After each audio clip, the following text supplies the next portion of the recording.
We welcome the students of MA English to our program.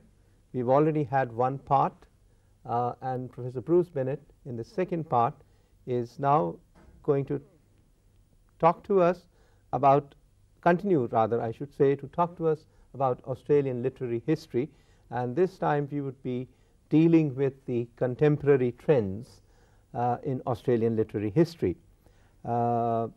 The first part we were talking mainly of the settling in of English, but then we also saw how changes have taken place, how the Aboriginals' status was recognized, got to be recognized, and so on, and how Australian literary history really has undergone changes. So that has been it has been quite a vibrant sort of history, a society I would say, which has accepted all these changes, and the immigrants have been the other force that has been recognized, and there have been also the other extremes. As a matter of fact, there was an interesting case of a publication called the Demidenko Diary 1996, where someone of Australian origin tried to make capital out of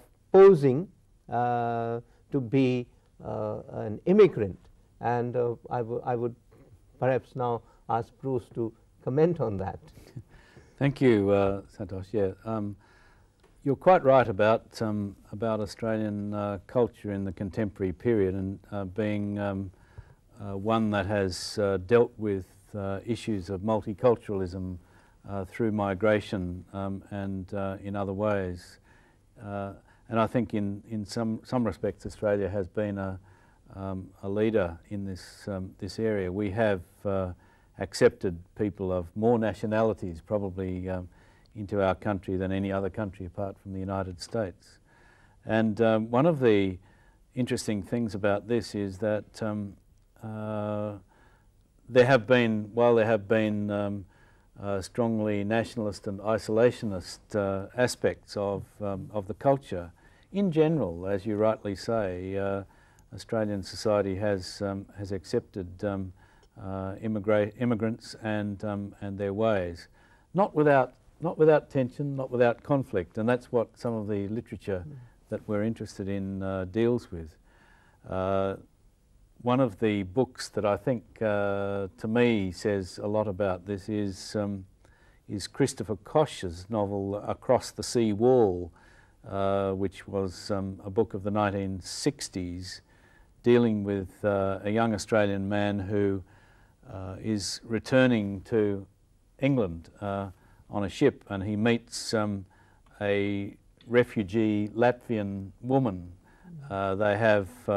She is returning to her own country. They get off the ship in this part of the world, in India, and they cross the country and in the process find each other and their differences, and they remain in this part of the world rather than going on, which was the usual thing, on their pilgrimage back to the mother country, to England. And that kind of pattern, I think, that rupture with a notion that that the real centre of Australian intellectual life was back in Britain, is one of the defining features. And you talked about the Demedenko debacle, as some of us call it in Australia, where a young woman whose parents were actually from Britain but was living in Brisbane decided that she would pose as a person from one of the European countries, and she tries to do this, and then is discovered, and the saga goes on. But that kind of influence of immigration, the rise in the role of Asia in Australians' minds, and its combination with the links with Britain. I wouldn't say the obliteration of the links with Britain, but the combination of Asian with European interests, and of course the rising force of America, the USA. All of this has been part of our history as it has of yours. Yeah, yeah, I think this has been very interesting, the focus of interest shifting to America. And not only, but then I think the positive thing is that it has not remained confined to America, and of late there has been a great focus on the Asia Pacific region. As a matter of fact, Australia has, I would say, now begun to recognize that it is part of this region, and therefore Australia's policies also we find are changing. There's a focus towards the Asian countries in all spheres, in trade, in commerce, and in promoting. And in sport. In sport, yes, that's a very important area. With the test matches going on in Australia, and the Indian team being there, though they've not been performing well. Well, some of them have been performing yes. outstandingly well. Yes. Yeah.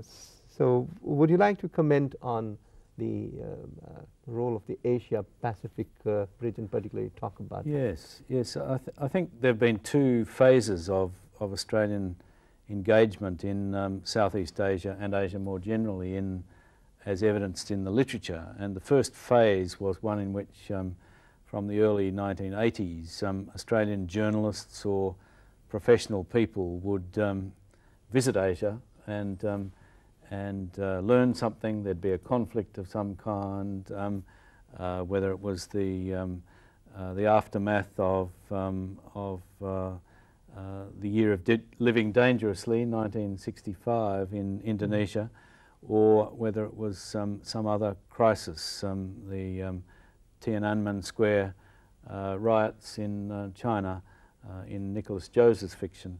You would get Australian novels by Australians, or films, going to these countries, being bruised or injured in some way, and returning having learnt something, but never being quite the same again. The second wave of interest in literature about Asia has been one in which Australian first-generation immigrants from countries of Asia have been writing their own lives and their own accounts of their experience out in their fiction. And Yasmin Gunaratne from Sri Lanka would be one example of these. Adib Khan, Bangladesh would be another, and a number of Chinese Australian writers. So this is a very interesting period for the interaction of Australian with Indian experiences. Yeah, that's true. And also the bush-city dichotomy, Yes. the gender-race issues, the religious vis-a-vis the scientific modes of thinking, they also have, I think, come out in the writing, and they make for interesting studies. I think so. I think the early period we were talking about, when the colonial I, EYE, was, and just I, were most important. That was a period in which the man on the land was, the pioneer figure was paramount, and women reacted against this, and we have novels like My Brilliant Career by Miles Franklin, which resists that notion. But in the later period, I think fiction about the cities and about, in detective fiction, for example, which preeminently is a literature about cities, has become a very significant mode, and even female detective fiction has become quite a significant feature of the Australian literary scene. And so women's writing and writing about women has, I think, taken the front row in much of fiction in Australia in the 1990s, and perhaps arguably in Australian life more generally.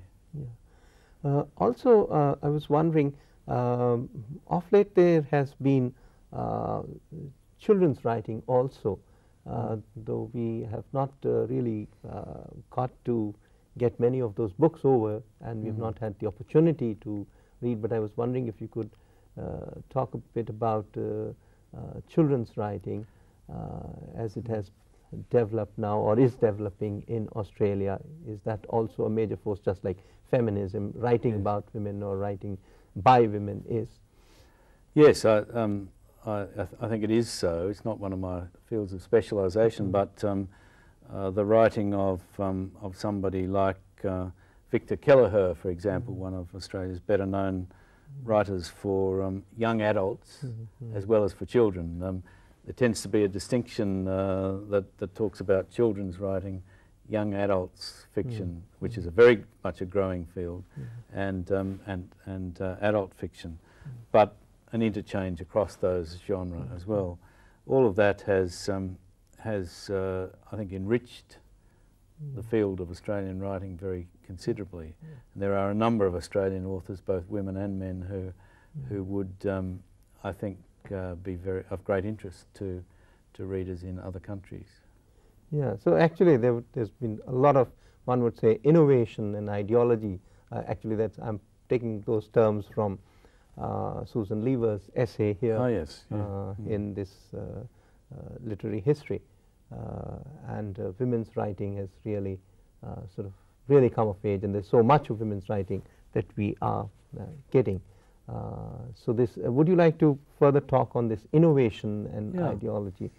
It seems to me that it's easier in some ways to talk about an individual writer, and Dorothy Hewitt is one writer who is a woman whose poetry I would compare perhaps with that of Kamala Das as being deliberately flouting conventions, and her plays and her poetry and her autobiography are very feminist in that sense, and there are, on the other hand, many women writing in a much quieter, less obviously rebellious way about society, and having in their fiction leading figures who are women and who are making their own decisions about their lives, and who are part of that changing geography of Australia which we see in the early 21st century. Yeah, actually the sort of tensions that societies face, whether Indian or Australian, are sometimes sort of similar. And in children's, in writing which deals with the children's point of view, like for example, Beverley Farmers Among Pigeons, where the tensions of separated families, and then the children's point of view coming in there, that is also quite significant, which is something that could be shared and felt by readers here. So we get into points that we can very easily grasp and appreciate. The other area I was thinking about is drama, and I think in drama also, particularly Aboriginal drama, Jack Davis has been a leading figure, and some of his plays like No Sugar, they have drawn, the performances have drawn large audiences, and the plays have been very well appreciated. So would you like to comment on that? Yes, I think Jack Davis's plays about Aboriginal Australians have been very strong drama indeed, and because they have a strong message about the ways in which Aboriginal people have been suppressed through their history of white Australia. At the same time, they're often comic. They're humorous. They're well written, and they present a point of view of a people who once had a proud history and are now marginalised in Australian society. And writers like Jack Davis and Sally Morgan, to take another example, these writers, both incidentally from Western Australia, have been very significant in the recent history of Australian writing. Yeah, autobiographical writing, particularly by the Aboriginal writers, like you mentioned, Sally Morgan's My Place, or Ruby Langford's Don't Take Your Love to Town. I think they have been very significant contributions, and through these works they're trying to come to grips with their own history. I wonder if you'd like to say something more on that. Yes, I think a book that I would think that students of English in this country would find extremely interesting is Sally Morgan's My Place, which you've just mentioned. A book which is to some extent a detective story of a woman, a young woman, being told that she was, because of her darker skin, was Indian in Australia, and that being much more acceptable than being Aboriginal, and the racism implicit in that point of view is present. But there's no bitterness in this book. It's a book about discovering oneself, and it's a book that has had a very wide readership in Australia and in America, and I think deserves the international coverage that it's increasingly getting. One other area I think that we need to talk about is poetry, and the modernistic trends that you get in Australian poetry. There have been poets like Robert Ray who have been influenced by Indian modes of thought, I should think, just as Madruru has been, who took to be a Buddhist monk who was influenced to a large extent by Buddhism. And that, I think, establishes links with the thought processes and exchange and influences from here and influences from there, which is very interesting, I should think. Yes, I think it is. Poetry is of course, often thought to be a minority art form, but in fact, I think it's one of the best forms for teaching other cultures through literature. Poetry often provides windows onto the world, and the poetry of Les Murray, for example, which is very much about contemporary Australia, but about Australia in the country, Australia of the bush, is very different from the urban poetry of, say, Peter Porter, who lives in London, but still continually writes about Australia.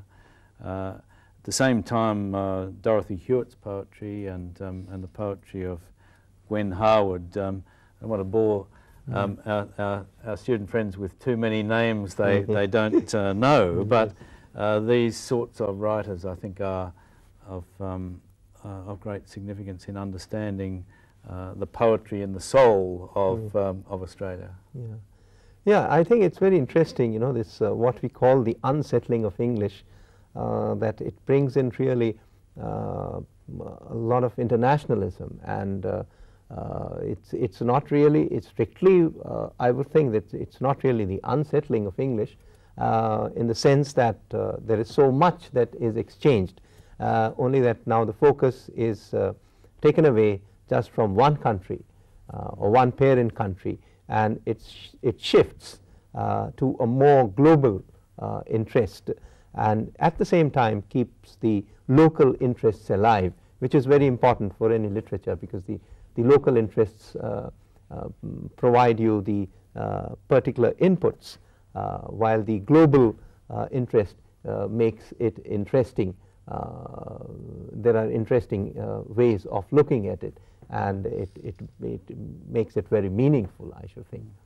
Yes, I think the 1970s saw a phase of the new nationalism in Australia, and since the 1970s Australians have been much more prepared to see their own versions of English being portrayed in literature and across and in films and across the world, and that stage of self-confidence as a culture, once that has been reached, I think you can do enormous things with the language. Australian films have started to do that, Australian autobiography, Australian drama, all the things we've talked about today have, I think, reached a stage where at the beginning of a new century this literary culture, this culture more broadly, is one that is worth studying and has its own kind of momentum.